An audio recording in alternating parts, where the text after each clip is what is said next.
Anyone who's ever lingered in a grocery store checkout lane can name a handful of fad diets, whether South Beach, raw food, cabbage soup. Each one of them is billed as the diet of the future. But what about the diet of the prehistoric past? Paleolithic man seems to have kept in pretty decent shape. So what was the caveman secret? Here's John Berman for our series, You Are What You Eat.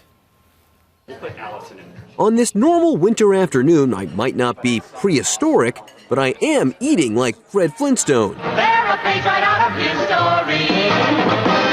A small piece, please. Thank you. Why would I say no to steak? I might not be carrying a club, but I am dining like it's 10,000 BC. I can eat the fat, too?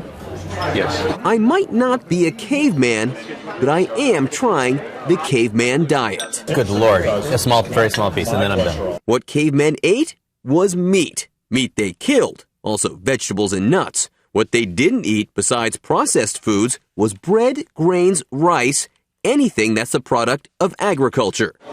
Caveman diet is sort of slang for this meat fest, which people swear by to lose weight and get ripped.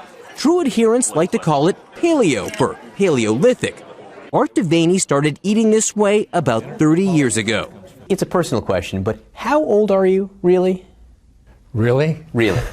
73. 73 years old. Yes. You look pretty good for 73. Thank you. I think biologically I'm not 73. Trying to improve the health of his family, he decided that human beings were designed to eat like our caveman or Paleolithic ancestors. So when people call you a caveman, people call you a Neanderthal, you say? Sure. Actually, the human species at that time, large, powerful, bigger brains, they gave us all that we have. When was the last time you had a bagel? What's a bagel? Actress Megan Fox is rumored to be a fan, and nutritionists we spoke to seem to have no major problems with it. It balances meat with a lot of fresh vegetables. I think it's very popular. It's very, very popular. I know many, many people who swear by the caveman diet. It's basically saying no processed food, which is positive. I mean, the average person should be staying away from more processed foods. I would say that if they're able to maintain that and they're choosing lean meats and they're really watching the fat, then, then it's okay for them. In today's world, you can't eat like a hunter and gatherer if you're sitting on the couch. And it isn't just the eating. There's a whole paleo lifestyle. Devaney, the author of The New Evolution Diet, tries to work out like a caveman too, which is why he does stuff like this. Pulling your Range Rover? This is hauling heavy bison out of a pit. You're using every single muscle in your body. You're not going to hurt yourself by overdoing repetitions or anything like that. You're not going to hurt yourself by pulling your truck? It's easy. Yeah. I mean, it's easy for me. Because it looks like a lot of things to me, easy's not the one that pops to mind first. But Art isn't alone. At gyms across America, paleo converts are committed to paleo workouts. No jogging, spinning, or Pilates here. So we're progressing from doing our power clean to a push jerk, and then jumping up to the bar, and from our whole hominid past, like running and jumping and escaping a predator, or being able to get up into a tree to be able to get some food. Rob Wolf, author of The Paleo Solution, runs a gym like this in California. All this powerlifting and climbing, imagine trying to escape from a mastodon. When you go into your gym, what's going on that's different than if you go into Equinox? Usually when people walk in initially, they're not sure if it's an automobile chop shop or what exactly it is, because it's just a big warehouse. And then there are gymnastics rings, pommel horses, kettlebells, cargo nets that people climb.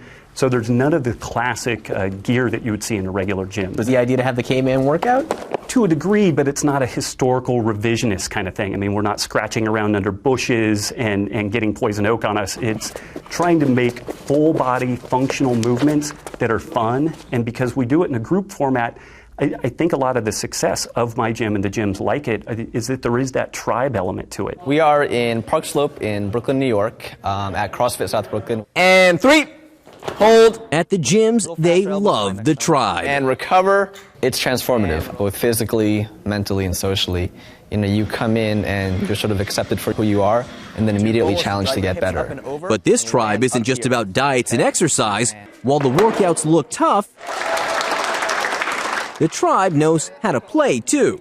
In this CrossFit gym in Brooklyn, they had about 70 people in their Paleo challenge, eating, living, lounging, and partying like our ancestors. So, you've converted 1 million people, but the core members, who are the people really into this? You would think it's totally the lunatic fringe, but it's everybody. So it's, not people wearing bearskins and carrying clubs? No. There's a lunatic fringe of that, and it's funny for everybody, us included, but that's not the typical person at all.